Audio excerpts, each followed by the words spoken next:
My name is Ava Carter, and 2 weeks before my wedding, my entire life cracked open without warning. I found the note on my parents' kitchen counter early one morning, folded neatly in half like it deserved care. It didn't.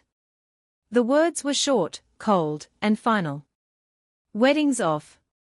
Expect a call from my lawyer. That was it. No explanation.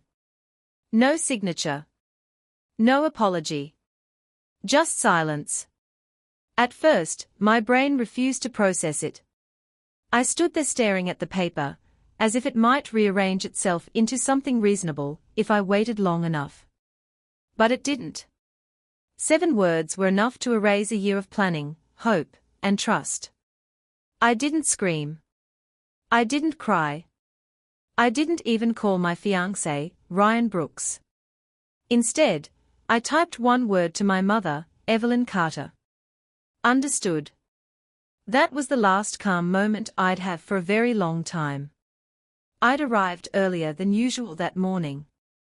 The sun hadn't fully risen, and the quiet Charleston neighborhood glowed with that soft orange light that usually made everything feel safe. I was supposed to drop off cake samples and printed invitations before heading to work. Every detail had been scheduled down to the hour. I'd learned long ago that staying organized was the only way to keep peace in my family. I let myself in through the side door, the way I always had. The house was unnervingly silent. No television. No clinking teacup. No footsteps upstairs. Just stillness.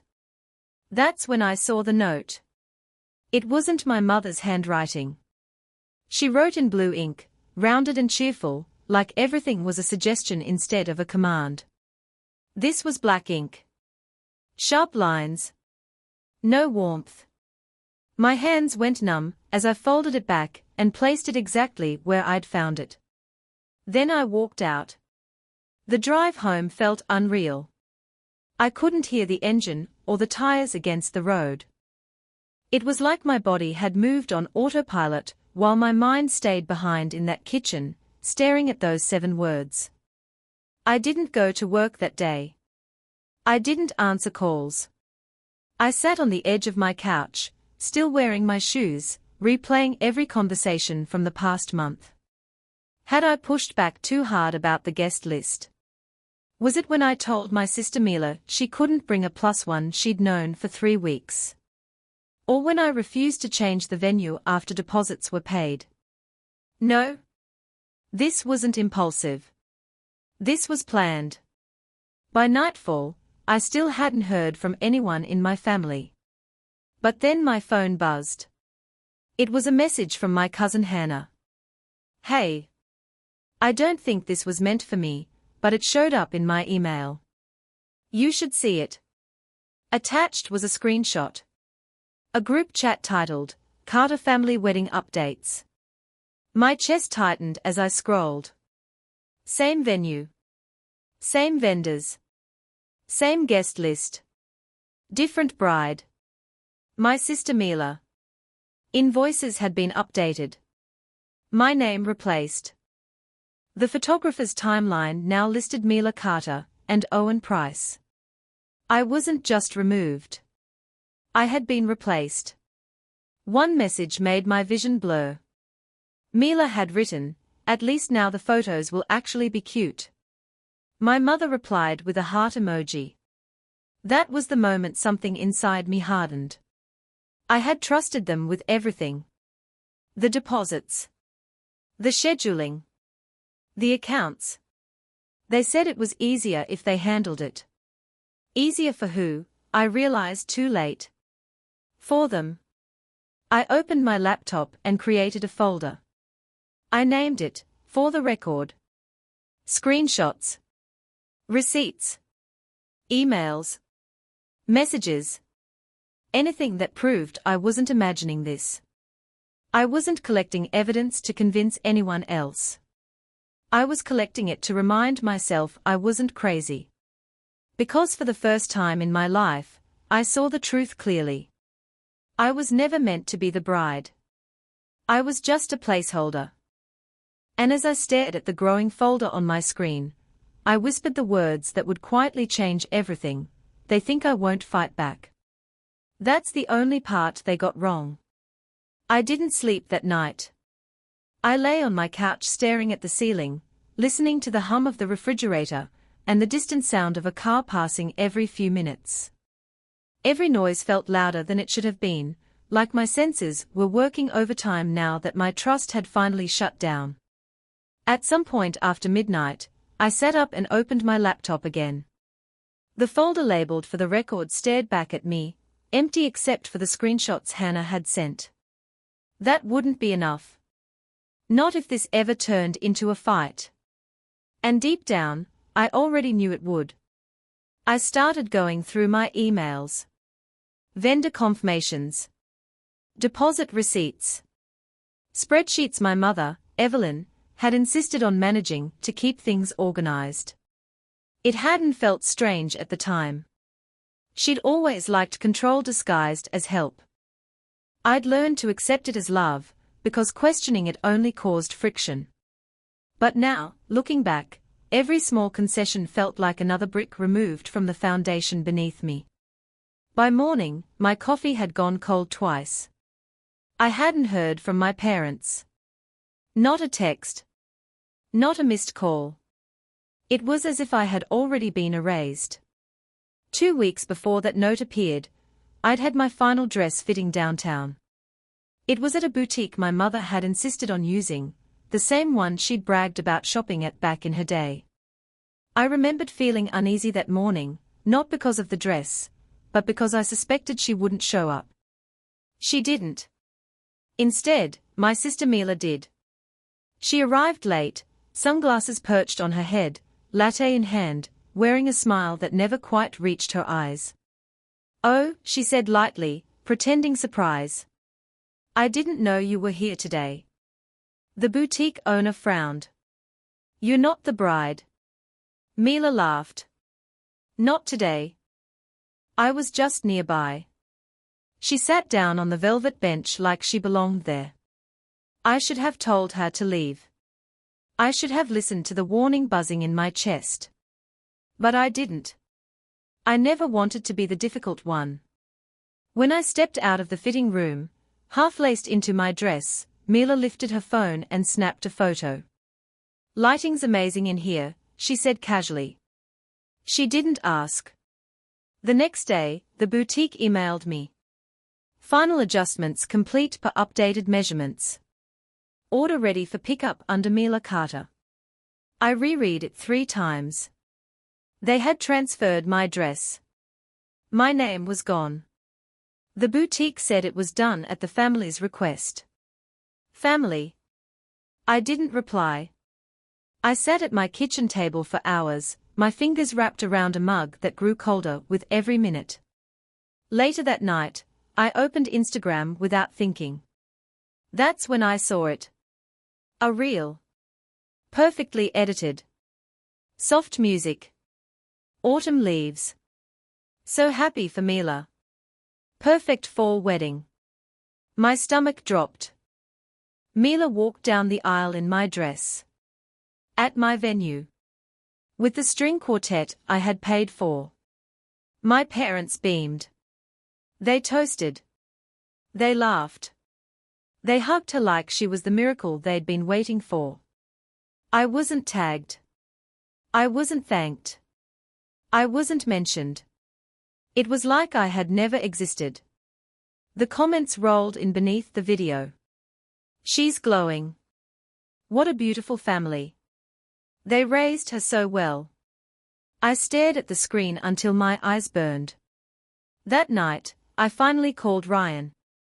He answered on the second ring. "Ava?" I was starting to worry. I swallowed. "You didn't see it yet, did you?" "See what?" "They cancelled the wedding," I said quietly.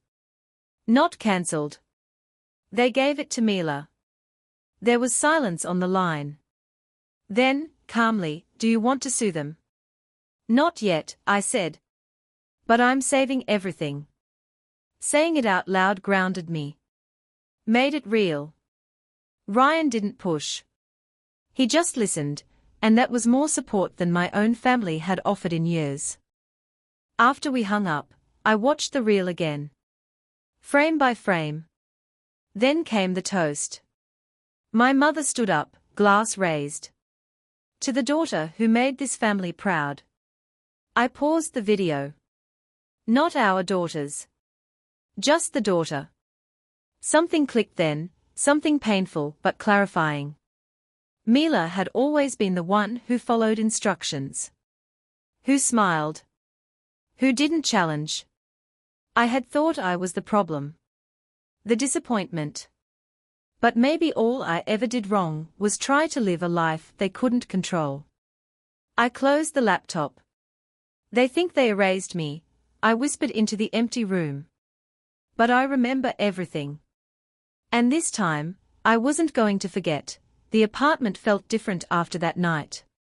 Not quieter. Not calmer. Just heavier. Like the walls themselves were waiting to see what I would do next. I didn't cry. That surprised me the most.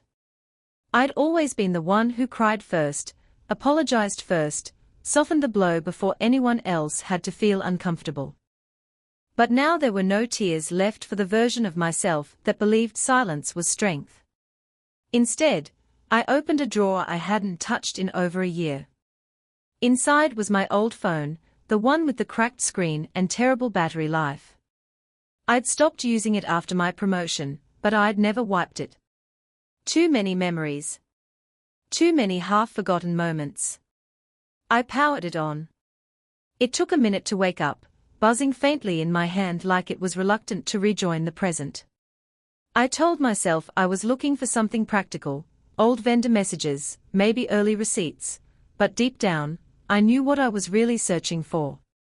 Proof that this didn't come out of nowhere. I scrolled until a folder labeled Holiday Dinner 2021 caught my eye. That Thanksgiving had been strange. My mother, Evelyn, barely spoke. My father, Thomas, stayed glued to the television. And Mila spent the entire evening talking about a job she hadn't even accepted yet. I remembered stepping outside to get air after Mila snapped at me for being too sensitive. Apparently, I'd left my phone recording on the table by accident. I pressed play. Silverware clinked. A chair scraped back. Then my mother's voice. "She's a sweet girl," Evelyn said, casually. "But she's just not like Mila."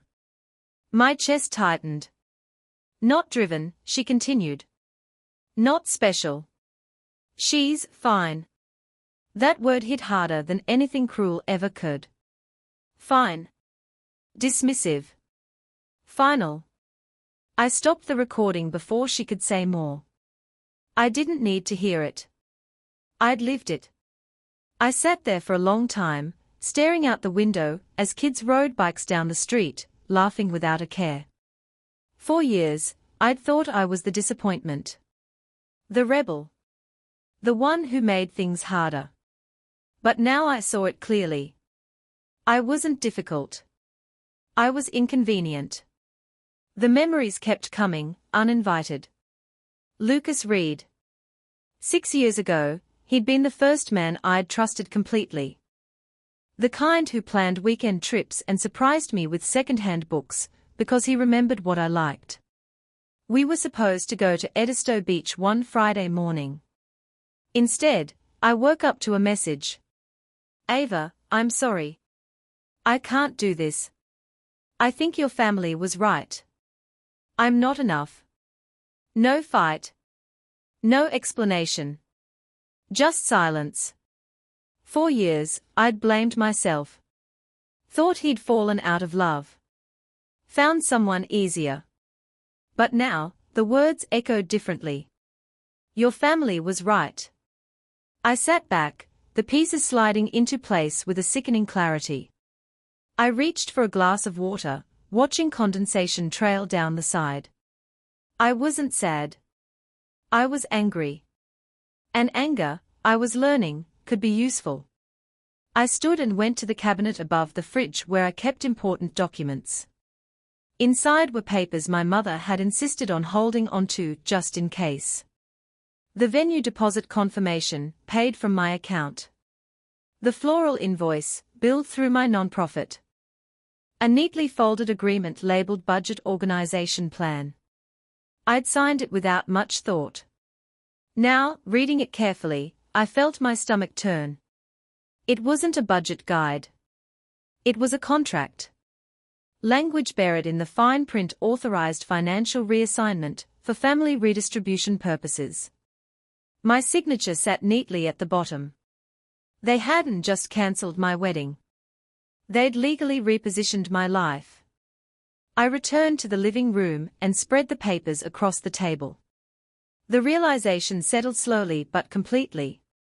This wasn't chaos. This was strategy.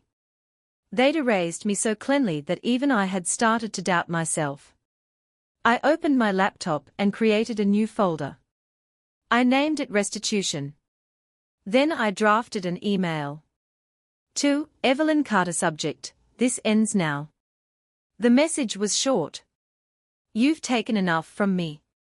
If this continues, I will take back everything, legally, publicly, permanently. Consider this your final notice." I hit send. For the first time in weeks, my chest loosened. Not because it was over, but because I had finally started. I stood by the window as the early morning light crept across the street, cold and blue. I wasn't looking for peace. I knew better than to expect that. But I allowed myself one thought. They believed silence was my weakness. They were about to learn it was my restraint. The response didn't come right away. That was expected. My mother, Evelyn, never reacted immediately when control slipped from her hands. She preferred delay, silence that forced others to second-guess themselves. 4 years, it had worked on me. This time, it didn't. I went to work the next morning like nothing had changed. I answered emails. I sat through meetings. I smiled at co-workers who had no idea my entire life had been quietly repackaged and handed to someone else. Around noon, my phone buzzed.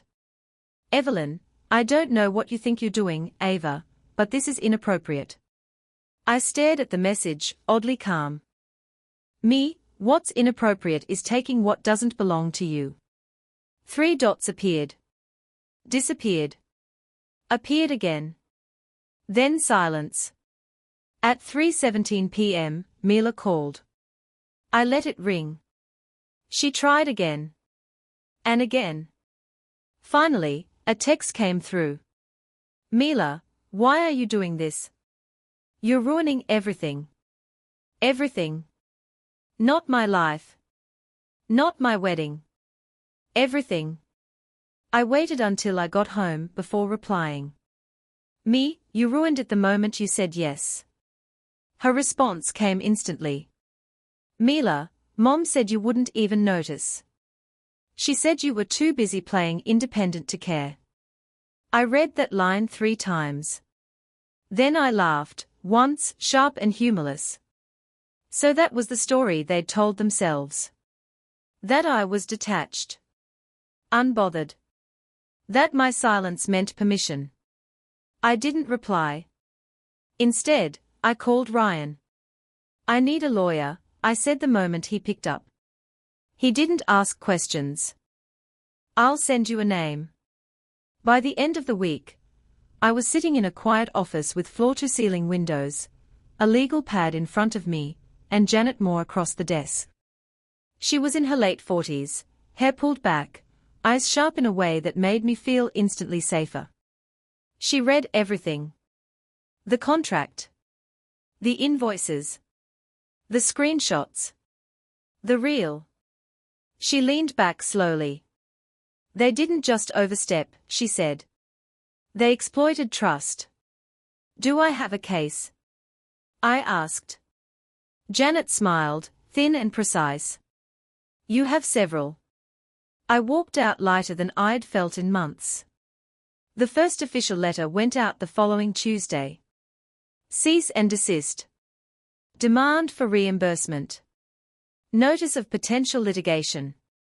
Addressed to Evelyn Carter. Copied to Mila Carter. The phone rang that night. My father, Thomas. Ava, he said, voice tight. This has gone too far. I leaned against the counter, staring at the wall where my engagement photos should have been. Too far was letting them take my name off my own wedding. They were trying to help, he insisted weakly.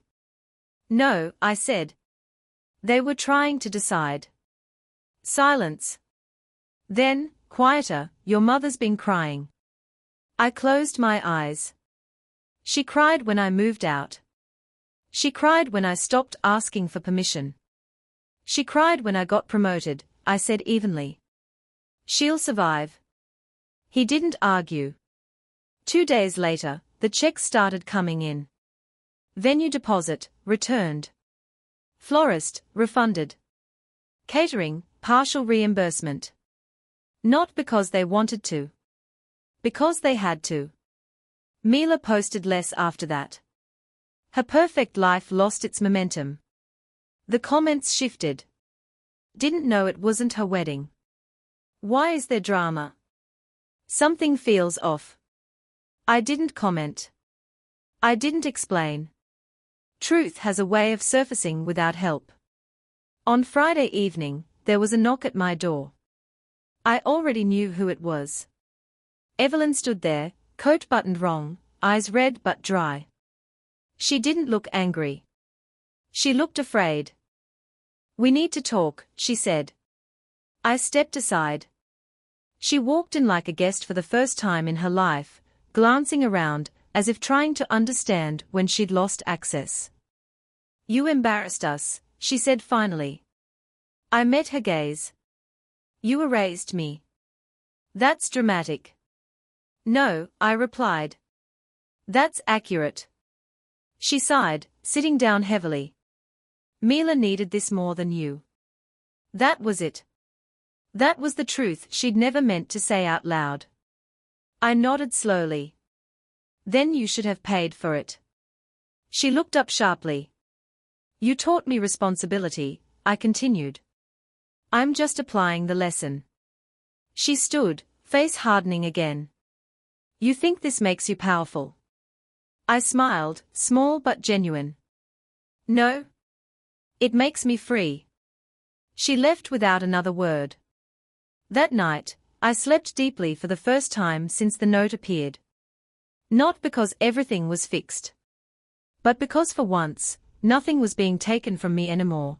The quiet after my mother left felt different than before. It wasn't heavy anymore. It was deliberate. Like the pause before a door closes for good. I cleaned the apartment that night, not because it was messy, but because I needed movement. I folded laundry, wiped counters, rearranged a bookshelf I'd ignored for years. With every small task, it felt like I was reclaiming space that had never truly been mine. Saturday morning came with a knock I didn't expect. Mila. She stood in the hallway without makeup, hair pulled back tightly, hands clasped like she was afraid they might betray her if she let go. I just want to talk, she said quickly, before I could close the door. I studied her for a moment. She looked smaller like this. Less polished. Less certain. I stepped aside. She sat on the edge of the couch, eyes scanning the room. You really went through with it, she said quietly. The lawyer. The letters. Yes. Her jaw tightened. Mom says you're trying to punish us. I crossed my arms. I'm correcting you. She scoffed softly. You always had to make things difficult. That old familiar accusation hung in the air between us. I let it sit. Do you know, I asked calmly, how many times I defended you growing up? She looked up, surprised. When teachers said you were lazy. When Mom said you were fragile. When Dad said you needed protecting, I continued. I took the blame so you didn't have to. Her eyes flickered. And you still let them take my wedding. She swallowed. They said you didn't want it anymore. I laughed once. You didn't ask. No, she admitted. I didn't. Silence stretched between us. Finally, she said, I thought, if I just followed along, they'd finally be proud of me. That landed harder than I expected. I know, I said softly. That's why this hurts. She stood abruptly. So what now? You win. I shook my head. This isn't about winning. Then what is it about? I met her eyes. Accountability. She left without saying goodbye. An hour later, my phone buzzed. Ryan, I heard back from Janet. There's more. We met that afternoon at a cafe downtown. Ryan looked serious, jaw set in that way that meant he was already 10 steps ahead of the problem. They transferred more than just wedding funds, he said, sliding a folder across the table. Inside were documents I'd never seen before. A joint investment account. A trust one was listed on, but not controlling. Withdrawals authorized under family necessity clauses. My name was on everything. But I never approved this, I said, flipping through pages. You didn't need to, Ryan replied. You gave general authorization years ago. I felt sick. They've been borrowing against your future, he said. Quietly. The word borrowing felt generous. Janet's email came in later that evening. This strengthens your case. Sign nothing. Say nothing. Let us proceed. So I did. Days passed. Then a week. The family group chat, silent for months, suddenly lit up. Evelyn, this is tearing the family apart. Thomas, we need to sit down like adults. I didn't respond. Instead, I focused on work. I accepted a leadership role I'd been offered months ago, but hesitated to take. I booked a solo trip for the spring. I started therapy, not to fix myself, but to finally understand why I had been taught to disappear so easily. One evening, scrolling idly, I came across Mila's page again. No wedding photos. No glowing captions. Just a vague post. Some lessons are learned too late. The comments were turned off. I felt no satisfaction. Just distance. 2 weeks later, the settlement proposal arrived. Full reimbursement. Return of all misused funds. Formal acknowledgement of misrepresentation. Janet called it clean. I called it necessary. My parents signed within 3 days. They didn't apologize. But they complied. The final transfer hit my account on a Thursday morning. I stared at the number for a long time, waiting to feel something dramatic. I didn't. Instead, I felt steady. That night, I sat on my balcony watching the city lights flicker on, one by one. Ryan joined me, handing over a glass of wine. You okay? He asked. I nodded. For the first time, I think I really am. He smiled. What happens next? I thought about it. The girl who tried to earn love. The woman who stayed quiet to keep peace. The daughter who signed things she shouldn't have. She stops explaining herself, I said. The air was cool. Open. Unburdened. Somewhere below, a couple laughed. A car horn sounded. Life moved forward without waiting for permission. And for once, so did I. The apology came in an envelope. No return address. Just my name written in my mother's handwriting, careful, deliberate, like every letter had been practiced. I didn't open it right away. I set it on the counter and made dinner. I let the pasta boil a minute too long. I poured a glass of wine and watched the sun dip below the skyline. For years, I would have torn into that envelope immediately, desperate for any sign that I still mattered. Now it could wait. When I finally slid a finger under the seal, the paper inside was thick, expensive. The kind meant to signal seriousness. Ava, I never meant to hurt you. Everything I did was for the family. You've always been strong, and I knew you'd be fine. Mila needed more support. I hope one day you'll understand. I read it twice. Not once did it say I'm sorry. Not once did it say I was wrong. Just the same old justification, dressed up as reflection. I folded the letter and put it back in the envelope. Some closures don't deserve a response. Work became my anchor. The new leadership role was demanding, but it gave my days shape. People listened when I spoke. My decisions mattered. There was no history there, no unspoken hierarchy deciding who deserved space. One afternoon, my team surprised me with a small celebration, nothing fancy, just cupcakes and a handwritten card. I smiled through it, but later in the bathroom, I stared at my reflection, stunned by how unfamiliar pride felt. Healthy pride. Not borrowed. Not conditional. Earned. Mila reached out once more. A single text. I think I lost them. I stared at the screen for a long time before replying. You didn't lose them, I wrote. You just stopped being the only one they listened to. She didn't answer. I didn't expect her to. A week before my trip, I ran into my father, Thomas, at the grocery store. We froze in the produce aisle, both pretending to compare apples. You look well, he said finally. So do you. He nodded, eyes flicking away. Your mother, she doesn't know how to fix this. I'm not broken, I replied gently. He winced. That's not what I meant. I know, I said. But it's what she believes. We stood there awkwardly, years of unspoken things stacked between us like crates of fruit. I should have protected you, he said quietly. The words were small, but they mattered. I needed you to, I answered. He nodded once. I hope you are happy. I am, I said, surprised at how easily it came. That night, I packed for my trip, light, intentional. I left behind anything that felt like an obligation.